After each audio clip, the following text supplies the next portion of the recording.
სახელითა მამისათა და ძისათა და სულისაწმინდისათა. ერთის ხრი ძალიან უცნაურად მეჩვენება სიმართლე გითხრათ, რატომ ხდება ისე, რომ ჩვენ საკუთარ თავს ვუწოდებთ მორწმუნეებს, ვაცნობიერებთ, რომ მორწმუნეები ვართ, მაგრამ ბოლომდე რატომღაც არ გვესმის თუ რას ნიშნავს რწმენა. ერთის ხრი ეს მაოცებს, მეორეს ხრი არც მაოცებს, იმიტომ რომ რწმენა არის ძალიან დიდი საიდუმლოება.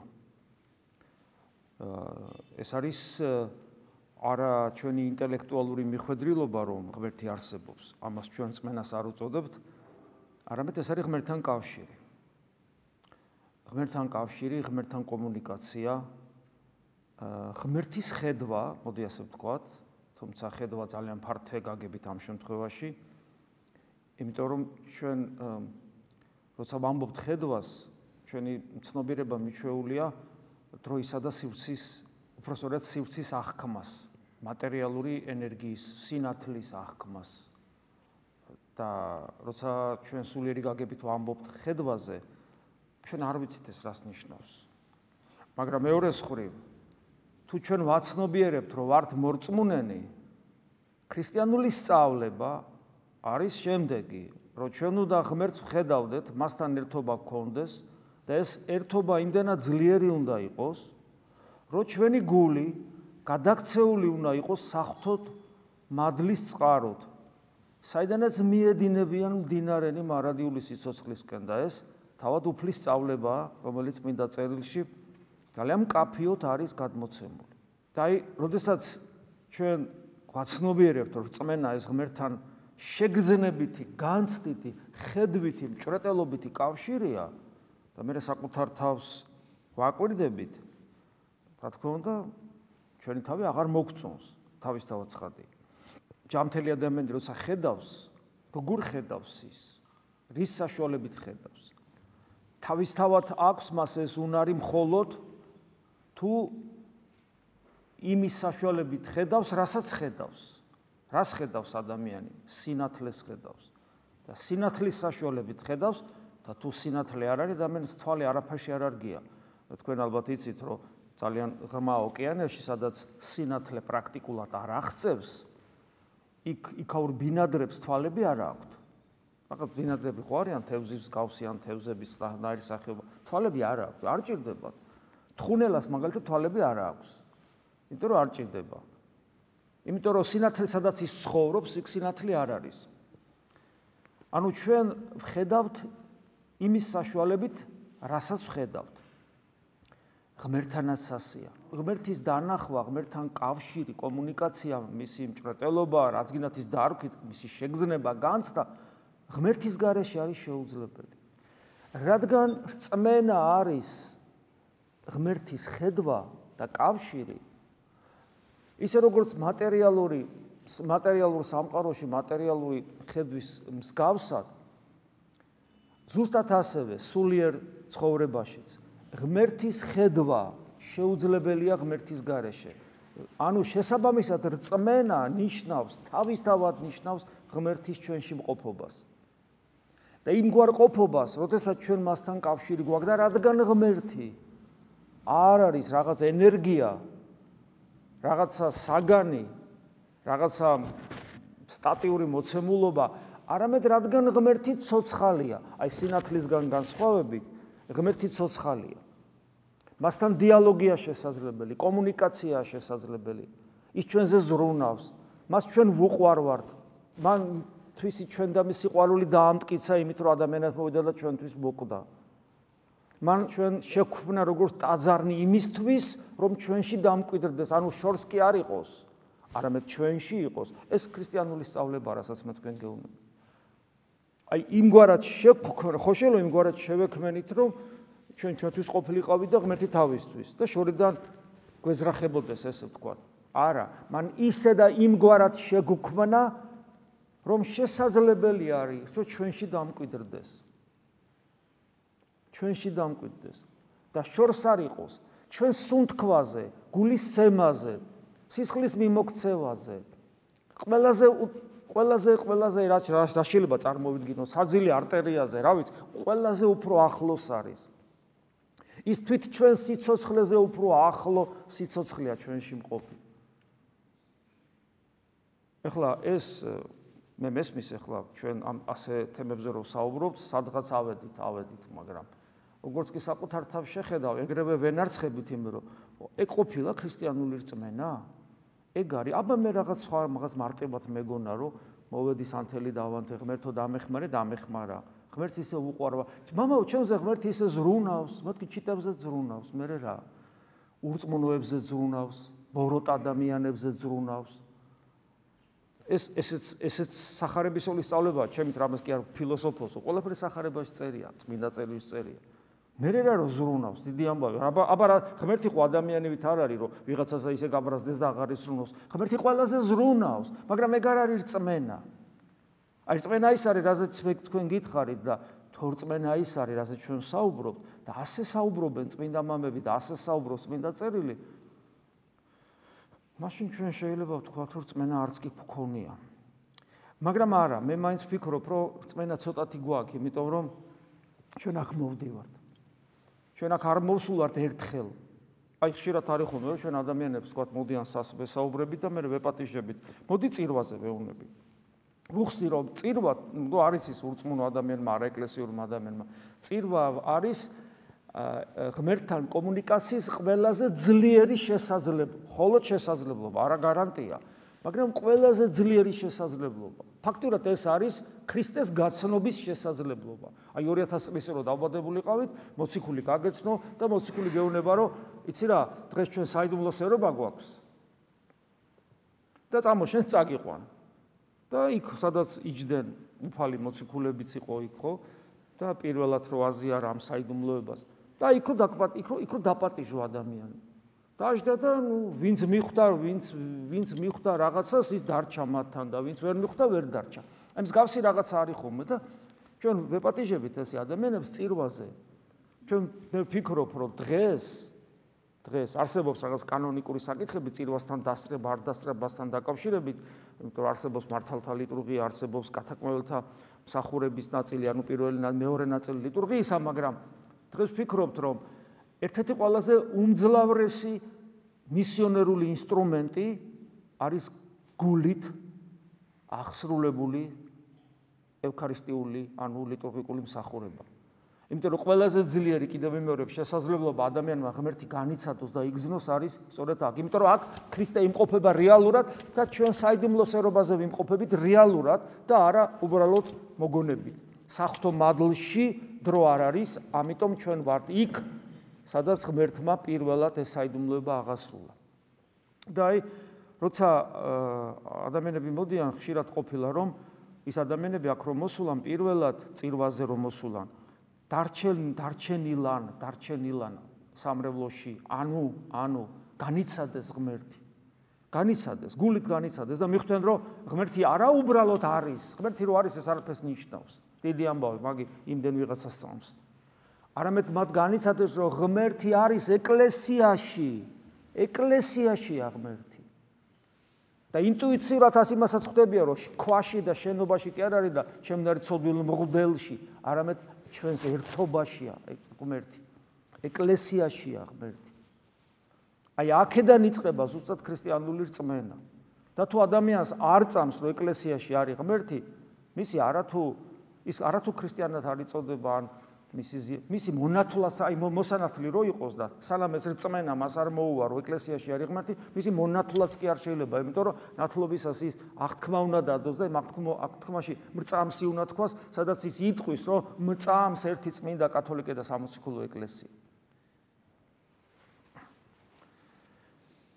და კიდევ ერთი, რადგან რწმენა ეს არის ღმერთთან კავშირი და ეს კავშირი მადლისმიერია. იმიტომ რომ ღმერთის არსს ვერავინ მიწვდება, ღმერთთან კომუნიკაცია გვაქვს მის ენერგიებში, მაგრამ ეს ენერგია ცოცხალი ღმერთის ხელია, სხვა რამე კი არა, ცოცხალი ღმერთი თავის ენერგიებში ჩვენთან, ანუ მას მადლს უწოდებთ. რადგან ეს კავშირი არის მადლისმიერი, ეს არის აი იმ სუნთქვის, რომელიც შთაბერა ადამიანს იმ სუნთქვაში მოცემული მადლის აქტუალიზირება ხდება, როცა ადამიანი ხდება ქრისტიანი, ანუ გაცოცხლება, ამოქმედება ჩვენში. მანამდე რატო არ მოქმედებდა? ის შენგელოდება რომ ამოქმედდეს. ის ყველა ბავშვი რომ იბადება, უკვე ამით იბადება. ბავშვი არ იბადება როგორც ცხოველი. გნებავთ როგორც ანგელოზი. ბავშვი იბადება როგორც არსება, რომელშიც ღმერთი არის პოტენციაში. ის ადამიანში ჩაბერილი სუნთქვა ყველა ადამიანშია. მაგრამ ის ცოცხლდება, რეალიზდება, გაცოცხლებას, ამოქმედებას იწყებს, როცა ეს ადამიანი ამას გადაწყვეტს, გადაწყვეტილებას როცა იღებს. და როდესაც ჩვენ საუბრობთ რწმენაზე და ესე იგი რწმენა ყოფილა ჩვენში მადლის მყოფობა, ჩვენ შეიძლება დავსვათ კითხვა, რომ კი, მაგრამ მადლი რო განმეშოროს, ან იმ დონეზე მიიძინოს ჩემში. გახსოვთ, ნავში ქრისტეს რო ძინავს, უფალო ვიღუპებით, ხო? აი იმ დონეზე რომ მიიძინოს და მასთან კომუნიკაცია გაქრეს. მექნება რწმენა? აღარ გექნება რწმენა. ამიტომ თუ ჩვენ რწმენა გვაქვს, ჩვენ გაუფრთხილდეთ მას, იმიტომ რომ თუ მადლი შეურაცხავით და რითი უნდა შეურაცხო მადლი? ჩვენი სიამაყით, ეგოიზმით, ანგარებით, უკიდურესად მძიმე ცოდვებით, ადამიანისადმი სასტიკი მოპყრობით, უსიყვარულობით, სიძულვილით. ამით მადლი რომ გქონდეს, ის ჩვენთან აღარ ჩერდება, განგვეშორება. სადღაც შეიძლება ადამიანური სულის უფსკულში სადღაც დარჩეს, იმიტომ რომ ადამიანი ხარ, რაც არ უნდა ცოდვილი იყო მაიმუნი, მაინც არ ხდები და ცხოველი მაინც არ ხდები, მაინც ადამიანი არ რჩები და უკანასკნელ ამოსუნთქვამდე ღმერთი შენზე იზრუნებს. მაგრამ მაშინ ვეღარ გძნობ, ჩათვალე რომ მადლი განგეშორა და რწმენა ქრება. მადლის განშორების სხვადასხვა საფეხურებია. თქვენს გეგზნიათ ალბათ, რომ ხან სიხარულით მორბი ხარ ტაძარში, მთელი წირვა ისე იდექი, რომ ნეტა არ დამთავრდეს და გაგძელდეს, ლოცვაზე სიხარულით დგეხარ და შემდეგ ხან კიდე აღარ შეგილი, აღარ დასრულდა და ისევ მერმე და აღარ მთავრდება და როდის მორჩება და ლოცვაზე დგომა გესიკვდილება და სახარებას კითხულობ და ვერაფერს ვერ იგებ, ვერ წმინდა მამებს. რა ხდება ამ დროს? მადლის დეფიციტია. ამას თავისი პედაგოგიური მნიშვნელობითაც აკეთებს ღმერთი, მაგრამ ეს არის მადლის დეფიციტი. და მადლი შეიძლება ისე შემცირდეს, რომ რწმენას კი დაკარგო. ქრისტეს ღმერთობის რწმენას და საერთოდ რწმენა დაკარგო. მე დეპრესიაში ჩავარდე, სასწორყოფილებაში ჩავარდე და ასე შემდეგ და ასე შემდეგ. ანუ და მადლს გაფრთხილება ესაჭიროება. და თუ ჩვენ რწმენა გვაქვს ისეთი, რომელიც წლების განმავლობაში გვეხმარება და ჩვენ აქ მოვდივართ, მიუხედავად იმისა, რომ მრავალი მოვიდა და წავიდა, ჩვენ მოვედი და არსად არ წავედით. მიუხედავად იმისა, რომ მრავალგზის ჰქონდა ამის საცდური, ზოგჯერ დავიღალეთ, ზოგჯერ მოგბეს და ზოგჯერ საკუთარ თავზე იძულება გვჭირდება, მაგრამ არსად არ მივდივართ. ეს იმას ნიშნავს, რომ ჯერ კიდევ მადლი ჩვენთან არის და ჩვენ მადლს უნდა გაუფრთხილდეთ და არ დავკმაყოფილდეთ, რაც გვაქვს. ღმერთმა დაგვიფაროს, რომ ვიყოთ კმაყოფილი იმ რწმენით და იმ მადლის იმ შეგრძნებით, რომელიც გვაქვს. ჩვენ აუცილებლად მეტი და მეტი უნდა გვინდოდეს, იმიტომ რომ ჩვენ სულ უნდა გვშიოდეს და სულ უნდა გვწყუროდეს, თუ ჩვენ გვინდა რომ ქრისტიანები ვიყოთ, იმიტომ რომ ეს არის ერთ-ერთი უმნიშვნელოვანესი მცნება, რომელიც ქრისტიანმა თავის ცხოვრებაში უნდა აამოქმედოს, რაც არიყვნენ ფშიერი და მწყურვალნი სიმართლისათვის. სხვანაირად ვერ გავძღებით საღვთო მადლით, ანუ ვერ დავნაყრდებით, ანუ ვერ ვიბედნიერებთ. ამიტომაც აი ამ კონტექსტში, რომ ჩვენ მადლი გასაფრთხილებელიც გვაქვს და გასამრავლებელიც, მოსახვეჭიც, სულიერი ცხოვრების ერთ-ერთი მიზანი, ხო აი მადლის მოხვეჭა, აი როგორც პავლე მოსკულებას მადლის წინ უნდა მოგემატოს, რომ ჩვენ წარმოვმართოთ დიდებითი დიდებაში, ანუ ეს დაუსრულებელი პროცესია, ეს გზა არის. ჩვენ ამ გზაზე მდგომნი უნდა გარდავიცვალოთ. გზა, როცა სულ მუდამ დინამიკაში ხარ. ღმერთმა გვიპოვა, აი როგორ არის, ნახეთ, ქრისტე არის გზა და ეს გზა იწყება თითოეული ადამიანის გულიდან. საიდან? რა წერტილიდან, რომელშიც ეს ადამიანი იმყოფება, სადაც გიპოვა ღმერთმა. გიპოვა ღმერთმა, სადაც გიპოვა, სადაც ჩვენმა გულმა ღმერთი იგზნო, ეს შეიძლება უკიდურეს ჯოჯოხეთია, როგორც წესი, იქიდან იწყება ეს გზა და მიემართება მარადისობაში. არადისობაში, ანუ ღმერთში შედიხარ ამ გზით და ეს გზა თავად ქრისტეა. ეს გზა გადმოიშალა, როცა განკაცდა ღმერთი, ტრანსცენდენტული ღმერთი გადმოიშალა, ეს გზა გადმოიხსნა და შენს გულამდე მოვიდა. და ამ გზაზე რო დგები, ეს გზა არ მთავრდება არასოდეს არ მთავრდება.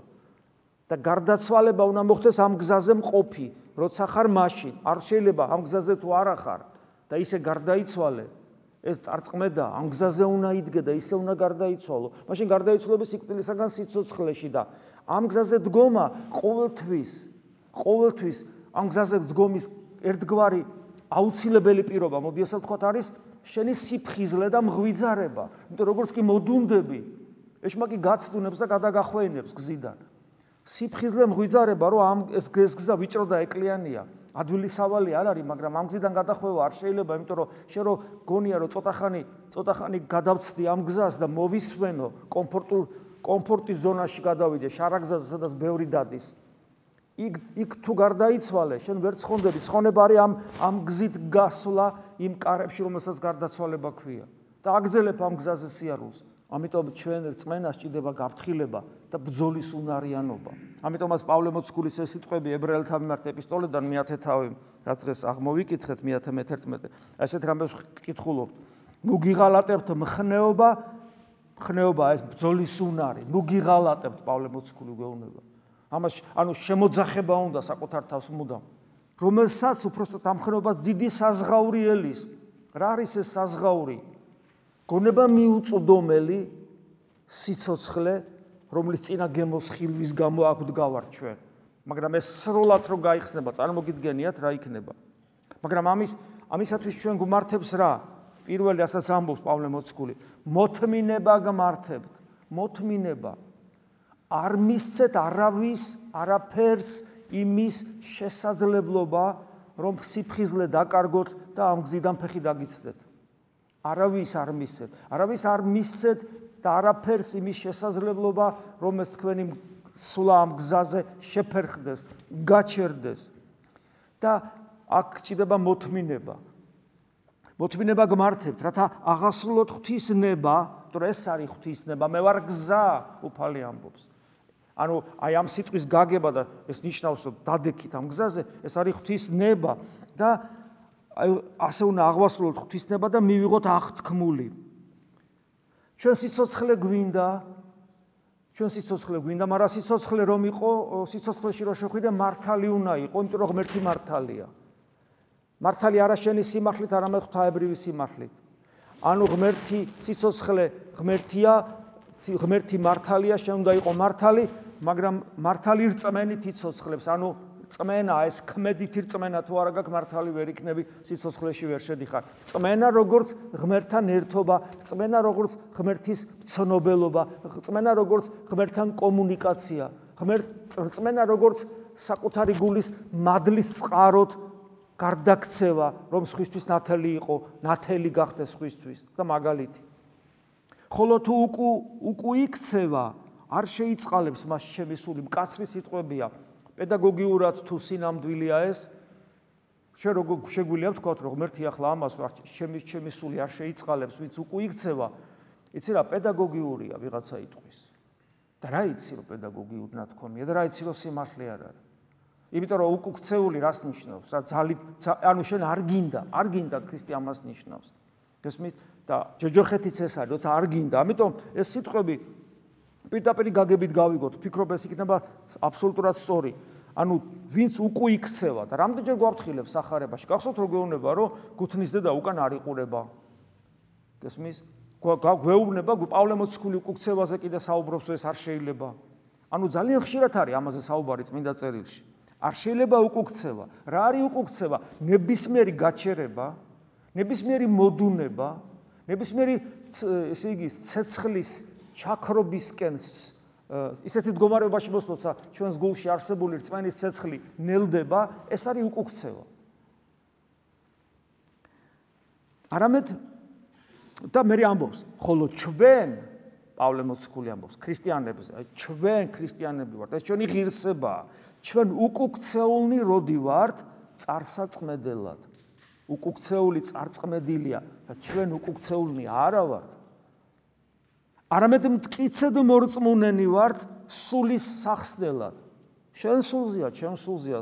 ღმერთს კი არ ჭირდება ჩვენი ეს ბრძოლის უნარიანობა. არამედ ჩვენ გადასარჩენად. ესე იგი ნახეთ, როგორი ექსპრესიულია პავლე მოციქულის სიტყვა.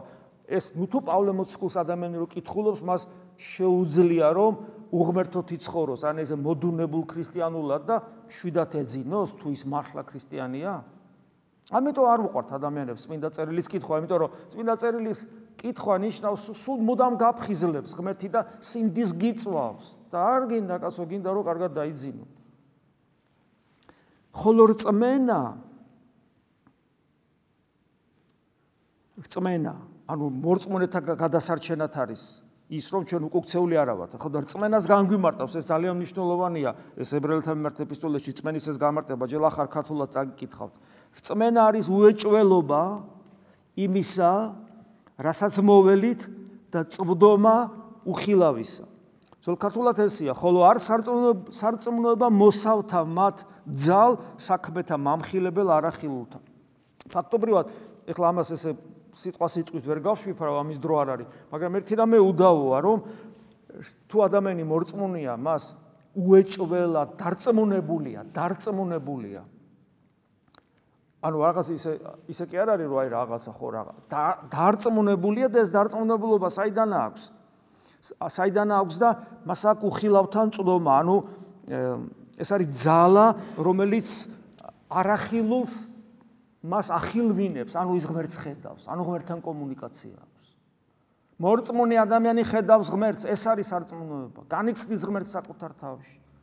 განიცდის მას როგორც გონება მიუწვდომელ მოცემულობას, ხან ცეცხლს არქმევს, ხან სისავსეს არქმევს, ხან რაღაცა დიდებულებას არქმევს, ხან სიტკბოებას არქმევს, ხან შინაგან სივრცეს არქმევს. არ იცის რა დაარქვას ადამიანმა, მაგრამ მან იცის, რომ ღმერთთან კომუნიკაცია აქვს.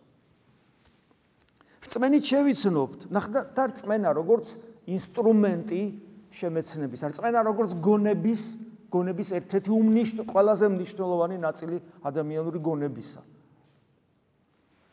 რწმენით შევიცნობთ, იმიტომ რომ გონება სხვადასხვა მიმართულებებია, ლოგიკური აპარატი, ზნეობრივი კანონის შემეცნება, მშვენიერების აღქმა და შემეცნება და ტრანსცენდენტული ყოფიერების შემეცნება. რწმენით შევიცნობთ, რომ ღვთის სიტყვით შეიქმნენ საუკუნენი, ანუ დრო, ესე იგი მატერია იგივე, ხო?